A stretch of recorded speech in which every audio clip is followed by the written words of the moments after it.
Hey guys, welcome back to the Law of Attraction. Now I'm sure many of you are familiar with this term, with this supposed law of existence, of creation itself. It's been made very popular by certain books and movies and people and teachers.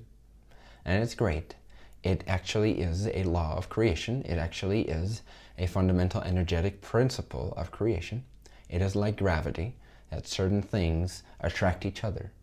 In fact, everything attracts each other, but certain things attract certain things more than other things attract certain things. Certain gravitational fields are more potent or relevant to certain objects than other gravitational fields. So now that you know that creation is nothing but love light at different frequencies, even physical matter is nothing but love light at a certain vibrational energetic state of itself, wavelength, you can start to understand that there is nothing but vibration in this universe. Form is nothing but vibration. Consciousness exudes nothing but vibration and creates by no other means but conscious vibration itself. So since even physical matter is nothing but wavelengths of love light frequencies, you can also understand that your state of being must emit love light in a certain vibratory pattern or wavelength. So what happens when you change your state of being, your perspective about life, your response to life? What happens is that you change what you exude. You change the gravitational field that you emit as a being all the time. And so in this way, from this point of view, we can say that the law of attraction is an actual law. And not only that, it's an inescapable principle that is an active principle 24/7. Your consciousness is always vibrating at a certain state of being, at a certain vibrational attitude, at a certain state of the density of love light. And so depending upon the unique vibrational makeup of your present state of being, you will attract whatever corresponds with that vibratory pattern. Because your gravitational field will change its vibration to hook into certain objects and hook out of certain other objects or appearances or vibrations. So if you are of a certain vibration, then your gravitational field will be as such that it will lock into other vibratory patterns that are of a similar wavelength, that it can actually lock into and become one wavelength. And so your gravitational field will stop to attract certain things that you previously attracted when you change your state of being. And it will start to actually live on a vibratory scale or level that will now start to attract, in that sense, appearances or things or configurations of this universe, parallel realities, into its consciousness experience that belong to that vibratory wavelength that you're naturally, effortlessly, inescapably so, are emitting at this moment. So a valid question at any given moment is always, what am I sending out right now? How am I feeling right now? What is my state of being like right now? What is my vibrational attitude like right now? And then you can start to understand, based on those observations and the answers that come up to those questions, you can understand much better the patterns of the life that you have created for yourself and why you have created certain things. It's because you vibrate at a certain gravitational field that attracts certain frequencies that then enter your experience and make up your creation. This is an inescapable, ever-present, always-on mechanism, and in that sense it's a fundamental universal law of creation. I agree. Yes, it is. And so it's best that you start to consciously utilize this instead of just let it be all over the place and have all these mixed frequencies that then attract all these mixed different gravitational fields that then attract all these different vibratory patterns that you may or may not actually enjoy or want to utilize or experience in your life. So you got to learn how to learn from the contrast of your experiences, from the preference response of your being to your experiences. If you don't prefer a certain idea, then you're not pushing it away. You're simply noticing more of who you actually are and who you're actually not anymore. Because as an individuation of consciousness, you will never be all that is. You are not meant to be all that is. You are meant to explore in a certain unique point of view and slice a theme of creation. So you're not meant to necessarily embrace everything as being what you desire. And this is a common misunderstanding in spirituality, is that in order to become more as the one, you need to actually prefer everything that happens to you. This is not necessarily true. Now, what is true is that if you wish to come closer to the vibrational understanding of unity and the one being that you are, to the all that is consciousness that is the immediate expression of the infinite one, then yes, you need to understand that all things that appear are versions of yourself, and they are all equally valid expressions of infinity. And that gives rise to love, to falling in love with all things as if they are yourself. Now, this is true. They are yourself. But this is different than the idea that you need to prefer all things inside of your individuated point of view. Because your individual view, as we've stated in the previous lesson, some things are meant to disappear from view and others are meant and relevant to enter your view. This is how you generate a linear timeline thematic experience that then consciousness uses to learn from about itself. But it cannot learn from itself in this specific way if it would simply be aware of everything all at once, all the time, on all levels of its consciousness. All that is consciousness already sees everything as its preference. Now you can tap into that understanding and gain great sense of peace. Nevertheless, your individuated, quote-unquote, job is still to also honor your preferences. And by preferences, I mean your true, heartfelt passions, excitements, and preferences. You need to learn from the contrast of everyday life experiences that are offered to you. You can start to distinguish from that contrast what resonates and what does not resonate. What is of your heart's preference and what is not of your heart's preference. And then without rejecting any of the things that you have previously attracted out of a mixed vibratory understanding of who you truly are, without rejecting it, but by simply embracing it, including it as part of all that is, as part of the infinite love that you are, and then still noticing simultaneously that, hey, that is a reflection of a version of myself that does not feel relevant for me right now. So thank you so much. I see how you have served me in the past, how you have been an exact reflection of who I have been, energetically speaking. But now it is time for me, out of this learning process, to actually rise from the ashes and become the next level me, the new, more crystal clear, more fine-tuned, more one-pointed version of the one that I desire to actually be in word, thought, deed, belief, action, feeling, and circumstance. So, you learn from experiences, you extract learning from them. Through contrast, you make more obvious to yourself what is your heart's true preference, what is your soul's true preference, and what is not at this timing. And understand that that does not mean you're rejecting anything. It simply means you're actually including everything because you're using it in a proper way. You're using it to learn from. You're absorbing it and you're transcending it by including it and then stating a new vibratory preference to yourself. And in this way, you keep redefining yourself and you keep becoming more clear, crystal clear, and you start to accelerate. Your vibration starts to go through the roof, through the roof, through the roof, constantly through the next roof, through the next roof. And you become this crystal clear, conscious, co-creating mechanism of infinity. And that is what your job is. That is what your duty is. It's to follow your heart, to follow your resonance, to act on what excites you, and to start changing your beliefs accordingly to what actually feels good and in alignment with your center of gravity, your center of being, your center of attraction in that sense.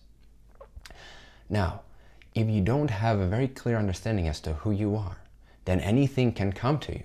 Again, because you're not yet clear and conscious and empowered, so everything comes to you based on all the mixed frequencies you send out on a daily basis. Because you've not made the state of being state conscious yet. You've not made it under your control yet. You've not mastered your vibrational attitude yet. You've not prioritized feeling truly, really good and centered and aligned and clear on a day-to-day, moment-to-moment basis yet. That's quite all right.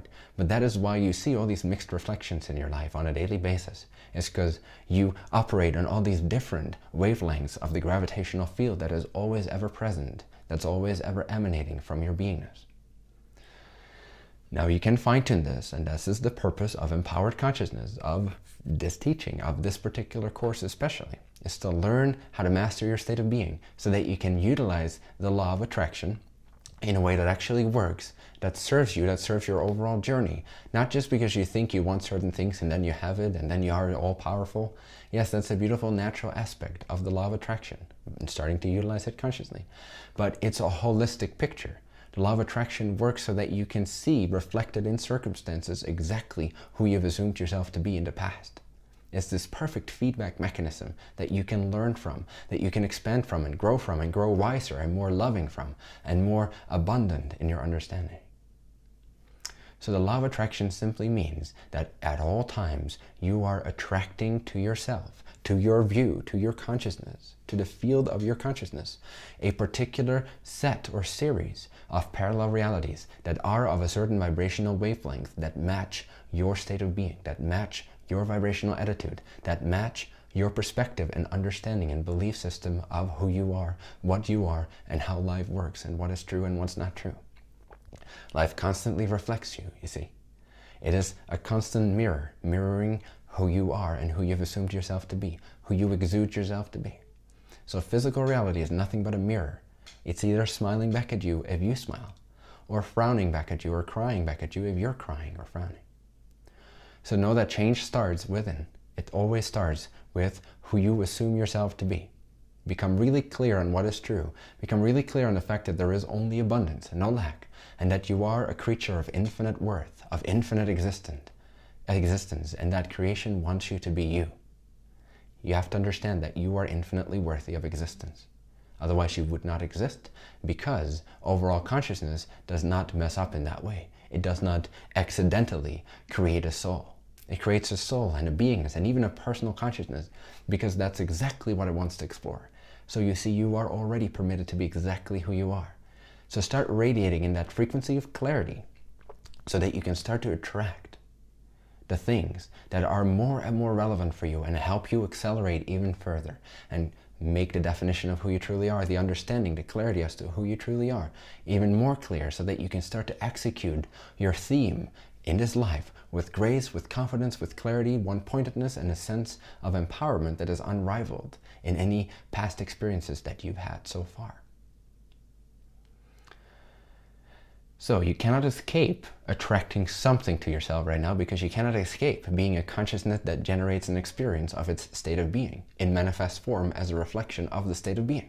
This is an always ever-present, always on principle, an active principle of creation. Therefore, yes, we could call it a law. It's a fundamental law of creation, is that of the law of attraction. So simply become more conscious of the fact that you always attract something to yourself, and that since everything is benign, and since there is free will on all layers of your consciousness, that all the things that you actually desire are actually already trying to get to you. That your higher self is already, because that is also always emanating your true frequency, who you truly are, beyond your mixed up unconscious frequencies and ideas about what is true, how worthy you are, whether you're unworthy or not, etc. All these things on the true core frequency that is always emanating from the center of your being. It doesn't matter what you think or believe. That will always be the true you. But this life is simply a process of getting in alignment with that true understanding and expanding upon it and making it manifest and making it an active principle, an active manifest physicalized experience. That is why you are here, to create in physical form who you already effortlessly, inescapably are on a true non-physical level of your consciousness. The radiance that you already are on a true level of your being. And this is what you always feel as the center of your alignment. And so when you believe things that are out of alignment with this true vibratory pattern that's always on, the true crown of your experience, when you step out of alignment of that using your perspectives, which are vibrations, and you start attracting things that are not of your resonance, you will feel a little nasty. You will feel a little depressed. You will feel contracted. That is meant, again, as a guidance system to place you right back, squarely placed in your own center of being, in that radiance of your true crown energy. So start utilizing the law of attraction by understanding that you always attract something, and that therefore it's crucial to mind how you feel so that you can guide yourself back into alignment and become the being that always feels good. You are worthy of this. You are meant to do this, because this is how you create, and this is how you learn at an accelerated pace. This is how you benefit and contribute to the universe instead of suffering. Suffering does not contribute. If you're not happy, you're not helping. So if you want to be selfless and not care about how you feel, then you have to care about how you feel. Otherwise, you cannot be truly selfless. You cannot be truly of service if you don't first mind how you feel so that you guide yourself back, clearly in alignment with who you truly already are on a non-physical level all the time. And then, when your personal vibration is in alignment with your higher self's true vibration, which can never be deleted or polluted, which is always pure and pristine. But when you line up, when you become transparent to that frequency, then the manifestation that already wants to be attracted to you can now effortlessly be attracted to you. So it's not so much a matter of actively trying to attract something to you. It's more a matter of allowing in what is already being emanated and attracted to you 24/7. It's more a process of allowing in what you already desire, what is already part of your true frequency, because it already wants to rush into your experience. If it's seemingly not manifesting, it's because you're keeping it away with some out of alignment, bad feeling beliefs. Figure them out, resolve them, and be resolved, be committed to step back into your center of alignment so that you can be in the state of allowing the things that are already emanated by your non-physical mind or your higher self's consciousness to effortlessly be made manifest. So, for the purpose of this homework, the homework of this lesson, simply write down again some of the things that you desire, as you did in the previous lesson, but now you went from lack to abundance, which is absolutely great. You went from resistance to your true self to allowance of your true self, basically. If you did this exercise I gave in the previous lesson's homework. And now, simply rest in the vibration, start practicing to rest in the vibration of your true self, in the allowance of your true self. Start to feel the abundance of the essence that you are, that you desire to become more of in physical form too. So simply take that same list or create a new list of whatever you feel you're truly excited about right now, and go through that list, and one by one, sit for like maybe 4 minutes with each of these sentences, each of these key principles that you desire, and sit with them for like 2 to 5 minutes, embodying the energy of that particular resonance and just allowing it in and seeing that you are worthy of that desire, seeing endlessly so that you are worthy of that attraction and that it's already being sent out, but that the attraction wants to come to you. You simply have to line up with it and become who you already are in energy, in vibratory state. State of being is always honored because that is your free will. So if your free will insists that it's unworthy of what you desire, that it's not right to ask for the things you desire or to be who you truly are, then that has to be honored by your higher self's attraction field. So you will be on a different gravitational resonance field and you will attract different things that may not be in the highest alignment for you at this timing. So it's crucial that you start to pay attention to how you feel and make it a priority. Care about your life enough, care about your selflessness and your selfishness enough to actually put yourself back into your center of alignment so that these things that are already wanting to come your way can now be made visible, can now enter your view. The law of attraction is an ever-active ingredient of your experience. It is always on. It cannot be escaped. So learn to play with it. Learn to master it. Learn to consciously accept and receive more of who you already are. Have fun.